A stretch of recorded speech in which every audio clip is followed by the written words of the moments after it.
Welcome back to the Family House on Life and Living with Samson Olatunji. I'm very grateful because you are here for us. Thank you for your subscription to the channel. Thank you for the likes. Thank you for the comments. We are indeed grateful to you. God bless you. I want to especially acknowledge a young man named Benjamin Tesungwe Yoheme. He has always been giving me meaningful comments. He's an ardent follower of this channel. Thank you. God bless you, Benjamin. And today we want to also consider something that concerns us and concerns our society. And while doing that, I would love us to start with the story of a very rich young man, very rich, and who had a business opportunity in a faraway land. And he had to go to that land, relocate to that place for some time. But some conditions he considered very crucial did not permit him to go with his wife and his two kids. So he left his wife behind, and for over 7 years, he was away on the business, and he was getting really rich, stupendously rich, stinking rich. So he had opportunity of sending money back home, and he called his elder brother. Brother, I want you to be undertaking two building projects for me. The first one is for a palatial residential building. The other one is for a hotel uh, structure. And he started sending money, huge sums of money back home to his elder brother. But what was the brother doing? The brother was just wasting the money. He was indulging in a kind of riotous living, spending on ladies, on wine, and many other things. And he was spend very little on the project that his younger brother begged him to be supervising for him. And so he was using substandard materials, using people who are not skilled, so as to cut corners. His wife, the young man's wife, would telephone him, tell him what the elder brother was doing, but the young man had a way of calming his wife.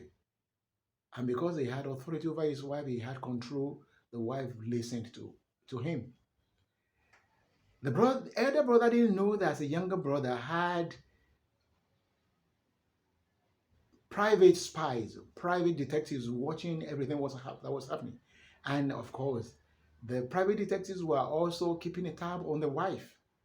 Now, on the part of the wife, there were many overtures, there were many direct invitations into marital unfaithfulness, but this woman remained faithful. Some men would even tease her to say, you want to keep yourself for a man who doesn't know what is happening here? Do you know what your man is doing over there? She will say, whatever my husband is doing, I must remain faithful to my husband. After about 7 years, the young man pre-announced his homecoming. And you know what his elder brother did? He arranged to have him assassinated. But because this young man had eyes at home, he was able to beat the elder brother's plans.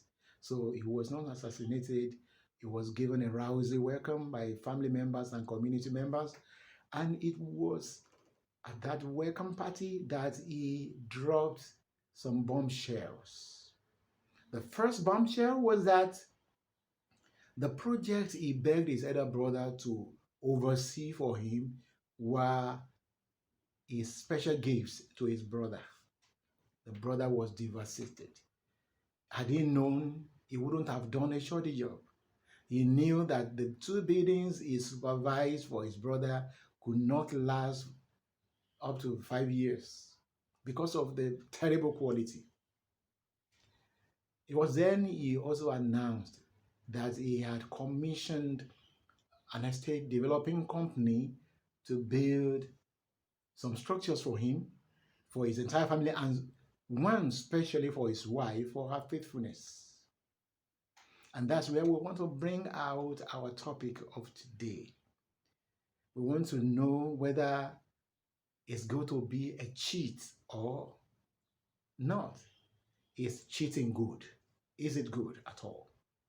The elder brother, thought he was cheating his younger brother, not knowing that he was cheating himself out of good destiny. While the woman too was remaining faithful despite overtures from many men, despite theses, despite sneers from people blaming her for being faithful to a man that was far away and must have been enjoying himself with other women.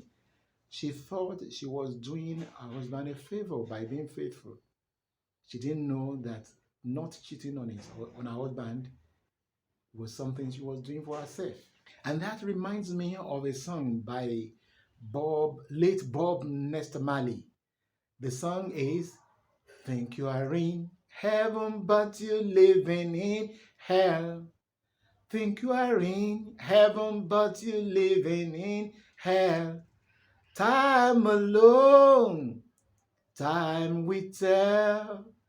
Think you are in heaven, but you're living in hell. Yes, a cheat is living in hell, but thinks he or she is living in heaven. The elder brother was enjoying himself, in quote, enjoying, wasting his younger brother's money. He didn't know that he was cheating himself. Are you living in hell, but thinking that you're in heaven? Let us be very blunt with each other. If you cheat somebody and you enjoy the profits of cheating, you are thinking that you are living in heaven, yet you are living in hell. Why? We have spoken about the law of karma on this channel before. When you see many adherents of many faiths, various faiths, agreeing on a particular point, then it means that point is worthy of our attention and consideration. If you ask many people in different religions, they will argue about several things, but they have all agreed on one point. And that point is what we call the law of sowing and reaping, the law of divine retribution, the law of cause and effect, the law of karma in different religions, which means we have to pay attention to that. It means that law is real. The law of sowing and reaping is real. So whoever cheats a fellow and thinks that, oh, I'm enjoying, is an example of somebody living in hell but thinking that they are in heaven. Why do people cheat? If you want to overcome the spirit of cheating or the tendency to cheat, you need to know why you cheat. You need to know why you cheat. You need to know why people cheat. One of the reasons people cheat is that they are ungodly. They may be playing religiosity, but they are ungodly. There are many ungodly worshippers. Because I don't know of any God who encourages his worshippers to cheat. If one goes ahead to cheat despite what the religion recommends, it means one is denying the God in that religion. That is it. It's as simple as that. People are ungodly. One other significant factor that contributes to the tendency to cheat is greed.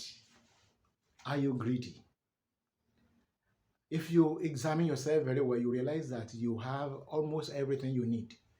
You don't have everything you want, but you have almost everything you need. But people are so greedy. They want to have the whole world, and that's why they keep on cheating. They even sometimes rationalize their cheating. But whether it is greed, whether it's ungodliness, whether it's selfishness, it's not good to cheat. There are some thoughts that you need to keep in mind in order to be able to overcome the tendency to cheat. One of them, as we have mentioned, is keeping the law of karma, the law of the divine retribution in mind always. Know full well that nobody can circumvent that law. there is no act of cheating that will go unrewarded accordingly. It may not be rewarded immediately. It may not be rewarded. The reward may not come from the same direction in which one has cheated, but one cannot run away from it. So if you have it in mind that definitely when you cheat, the reward will certainly come. That will make you to think twice before cheating. You also need to know that when you cheat a fellow, it's not that fellow alone that will suffer, that will be a victim of that cheating. If you cheat somebody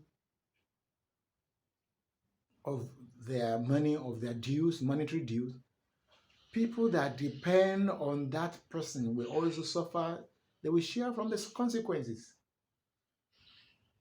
Also know that when somebody cheats, that person is contributing to the decay that is happening in the society. Some people are watching you. They are watching how you are doing things. Some people admire you so much that they will think that whatever you do is right, and so they too will go ahead and cheat. And as we do that, we are destroying our society. The societies that are most backwards are those ones in which cheating has been institutionalized. So why must we continue to live in hell thinking that we are in heaven?